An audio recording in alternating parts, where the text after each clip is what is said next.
In this video, we are talking about top 10 food and beverage ERP systems in 2025. So let's dive right in.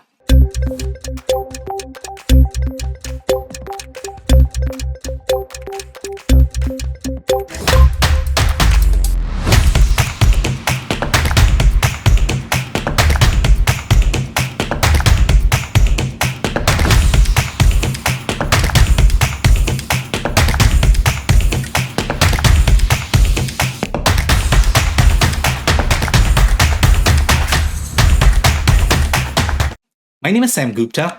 I'm principal at Elevate IQ. Elevate IQ is the independent CRM, ERP, and digital transformation consulting firm. We help our clients with technology strategy, change management, as well as business process re-engineering. On that note, let's go back to today's topic, which is going to be top 10 food and beverage ERP systems in 2025. Before we look at the list, let's align our understanding on food and beverage industries. For the most part, as part of this list, we are looking at every single business model that is going to be prevalent in the food and beverage centric spaces, whether you are going to be packaging providers or the actual food and beverage distributor, manufacturer, service companies. All of those are included as part of this list. And the reason why we do that is because the majority of the food and beverage industries as well as the companies, even though they might be substantially different. For example, when you compare food and beverage manufacturer with a consulting company, their business processes are going to be substantially different, but they might have similar quality and compliance processes. So that's why we include this as part of this list, because they are still part of the food and beverage industry. But again, if you're looking for very unique system aligned with your business processes, then you need to go deeper into the analysis as well as the assessment. So that's where either you need to find a list that is going to be very specific to your micro industry as well as business model, or you need to work with somebody who can provide you that insight. And that's why each of the systems that we have on the list is going to be aligned to a very specific business process, business transactions, and business model. So I'll be touching on each of those, where each of the systems are positioned and where they do really well. So number one distinction that you're going to find is manufacturing versus distribution. There are some very unique processes that are present in the F&B space, which is going to be your catch weight, inventory, the way commerce integrations work. That's going to be very different as well. They also have in-house fleets. And the reason why these companies have in-house fleets is because a lot of mainstream logistics provider might not be able to provide or meet the MOQ requirements that these companies are going to have. So they don't have a choice. Their scheduling requirements might be very unique as well, depending upon the expiry date. The lot number, those are going to be some of the processes that are going to be extremely unique to each of those micro verticals. And then you have some other unique challenges such as your route accounting, depending upon how your fleet is structured, how you promote your products and distribute your products. So you might have those challenges as well. The criteria that we have used to compile this list is product share, acquisition strategy, focused on food and beverage ERP systems, product roadmap, community ecosystem, win rate, technology strategy, as well as investors. So now let's look at the list.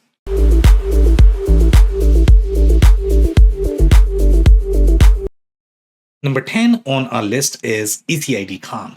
And ECID-Com is an ideal fit for smaller F&B companies outgrowing QuickBooks.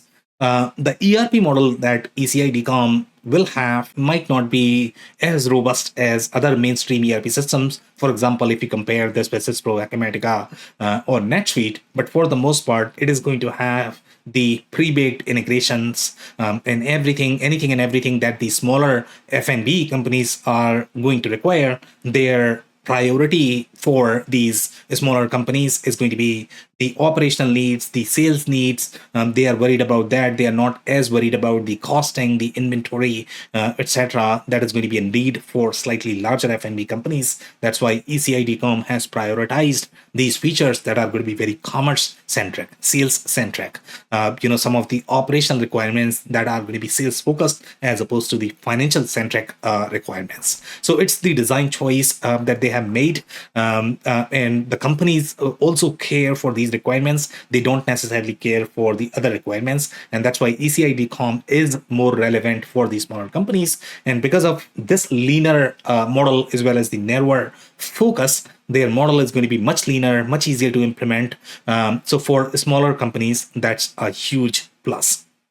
Some strengths to keep in mind is their technology. They were always cloud native, but now with AI, it's going to be different, because I don't know how much R&D budget they are going to have. Even though they are backed by private equity, the private equity is not as large that ECI owns, and ECI has very fragmented approach. The way they acquire their products and the way they innovate their products. So ECI-DCOM may not get as much R&D budget, but then they might get those capabilities from their technology vendors. For the most part, ECI-DCOM is built on top of Microsoft technologies. They have Microsoft SQL Server as their database. So these are some of the layers to keep in mind. Other strengths that you have is the last mile capabilities, as well as the integrations. So it's going to be the easiest for these smaller companies. It's going to be a complete solution, comprehensive, prescriptive. So if you're buying everything from ECI-DCOM, that's going to be cheaper. But if you try to pick and choose, that could get very expensive. So if you're choosing ECI-DCOM, make sure you are buying everything and try to replace pretty much everything, so that you are not trying to integrate your favorite systems. And sometimes companies underestimate how expensive these integrations could get. So those are some of the things to keep in mind. The limitations, ecosystem, the consulting base is not as much. So you are primarily relying on ECI-DCOM professional services. If you don't like them, then that could be an issue. You might not be able to find much consulting base outside of ECI. In general, the way ERP layers are designed, they are not as scalable. The inventory layers are not as scalable for the larger companies. For the smaller companies, it might be okay. And the product model is not as diverse. It's a very focused model. So if you're a very focused business model focusing on food and beverage, this could be a great fit. But if you do other things, then this could get challenging. That's number 10.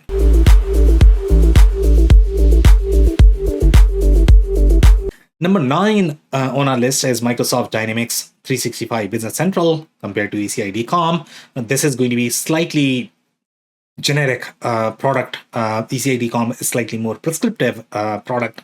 So here you might get a lot more ERP layers or the core layers that are going to be built as part of the product. So you can accommodate a lot more business models that may augment these food and beverage companies. For example, let's say you are the process manufacturer for food and beverage, but you also have a packaging line.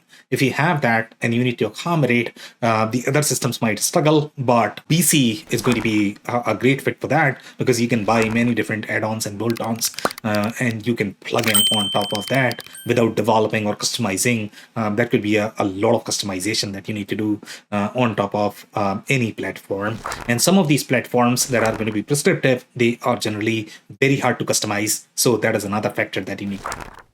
So BC, some of these strengths: number 1, highly customizable ecosystem, R&D spend by Microsoft, especially from the lenses of AI. This is probably one of the best systems to go for if you're looking for deeper AI capabilities. Microsoft is very well ahead. They have deep pockets for the AI capabilities, even though you are not going to get as deep last mile capabilities.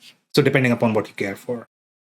The limitations to keep in mind is the last mile capabilities are going to be limited, and that's what is going to increase the risk from the implementation perspective.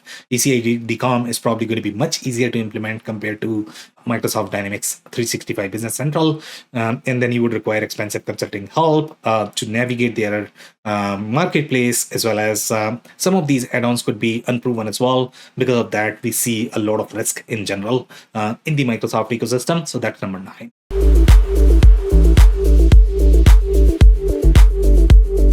Number 8 on our list is SysPro, and SysPro is a very prescriptive system, just like ECI-DCOM. ECI-DCOM is going to accommodate a lot more integrations. SysPro will not have as many pre-baked integrations provided out of the box, but it's going to have much deeper ERP layers. So if you are going to be a business that is outdoing ECI-DCOM, then SysPro could be a great fit.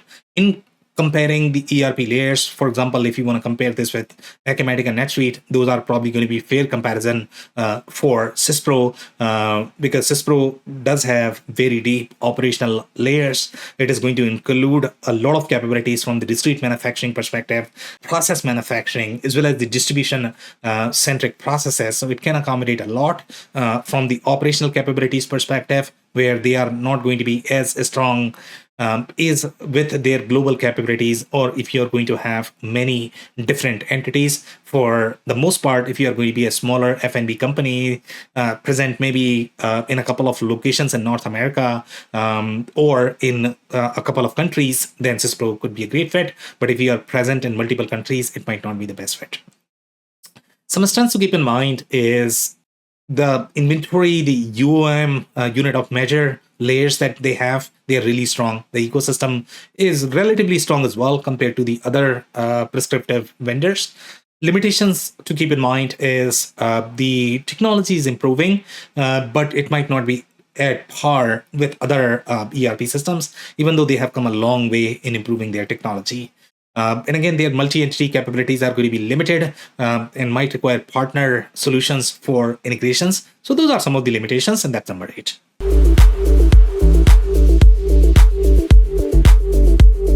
Number 7 on our list is SAP S/4HANA. And SAP S/4HANA is a very different system compared to the ones that we have reviewed so far, which were relatively smaller for these smaller companies. SAP S/4HANA does really well with the larger companies, enterprise-centric companies, especially if they are acquiring this for their financial consolidation.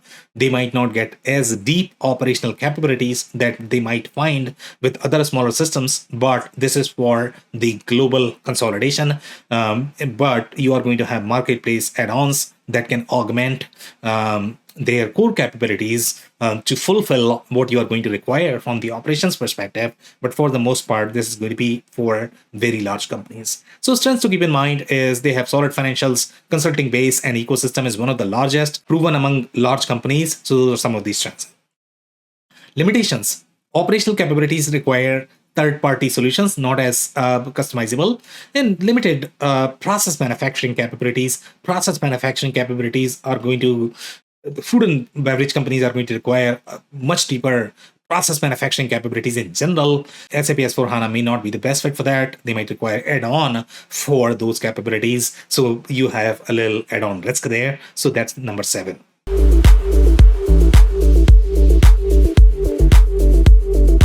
Number 6 on our list is Oracle Cloud ERP. Oracle Cloud ERP is a very similar system as your SAP S/4HANA. Oracle Cloud ERP does slightly better in the food and beverage space. The reason for that is because of their roots with JD Edwards, which was very well proven among food and beverage companies, retail companies, as well as pharma-centric companies.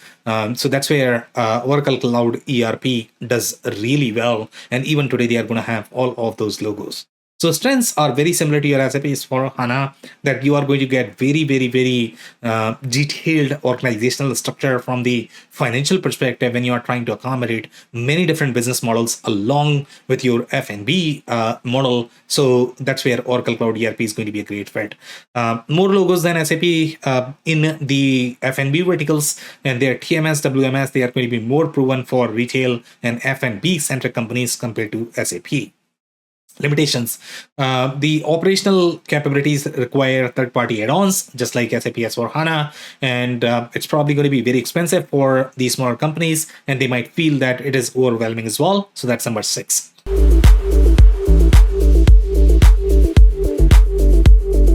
Number 5 on our list is Infor Cloud Suite M3. And Infor Cloud Suite M3 is positioned for upper mid-market companies seeking a prescriptive solution. So it is going to be fully baked, full-featured solution targeting process manufacturing centered companies. So some of these trends to keep in mind is pre-integrated with PLM and CAD.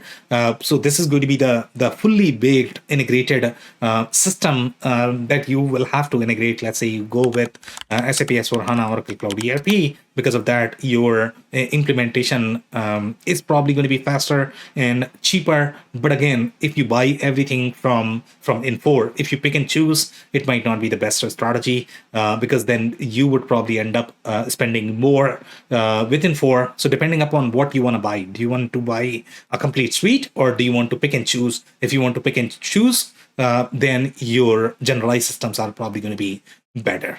The strong inventory support for complex F&B products, the way Infor Cloud Suite M3 products is designed, it has very strong support for attributes throughout the process. Some systems might claim to support the attributes, but they are generally only included for the analytics purposes. They might be part of the product model, but they might not be part of the SNOP planning, etc., which is very common in this particular space. So that's going to be a huge plus with your Infor Cloud Suite M3. And then they also have global trade capabilities as part of the model. The limitations, not as diverse and not right fit, as the financial ledger, just because it is known for those operational capabilities, and the consulting base is going to be limited. So that's number 5.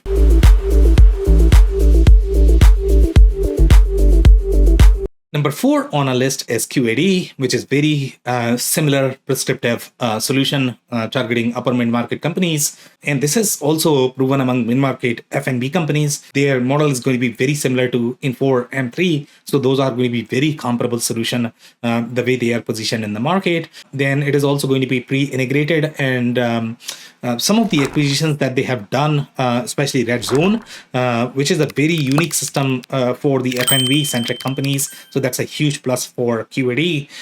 The other thing that they are working on is upgrading their technology, which is not as proven at this point of time. That version is not as well adopted, but they have committed themselves to innovate their legacy code base, and now this is going to be much superior code base that is going to be available through QAD. So that's a huge plus, along with their deeper operational subject matter expertise that they bring to the table. Some limitations to keep in mind is not as diverse, not right fit as the financial ledger, and the consulting base is going to be limited, just like any other prescriptive products. So that's number 4.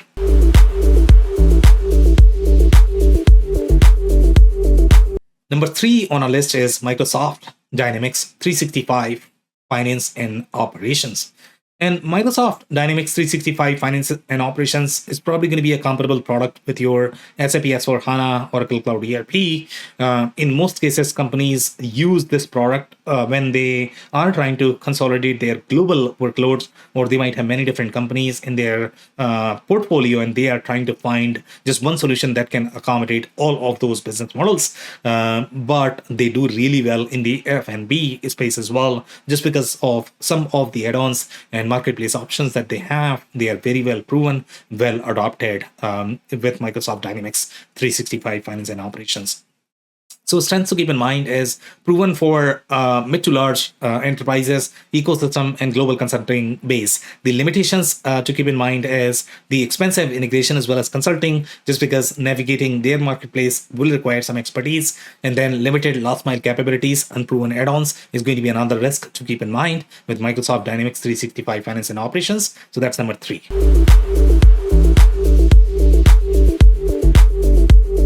Number 2 on our list is Aptean Food and Beverage ERP. For the most part, if you are in the mid-market, you are probably not going to find as complete solution as Aptean Food and Beverage ERP. And the reason for that is because, number 1, you are getting the food and beverage integration and expertise from Aptean, but it is also built on top of Microsoft technology. So we already have the Microsoft Dynamics 365 Finance and Operations and Business Central on this list. And then on top of that, they have provided the food and beverage capabilities. So that's a huge plus that you are getting from Aptean.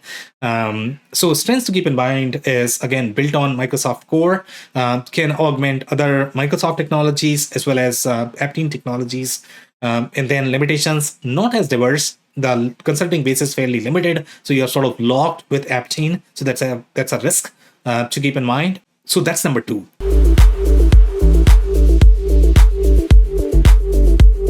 Number 1 on our list is Sage X3. And Sage X3 is ideal for mid to upper mid-sized companies.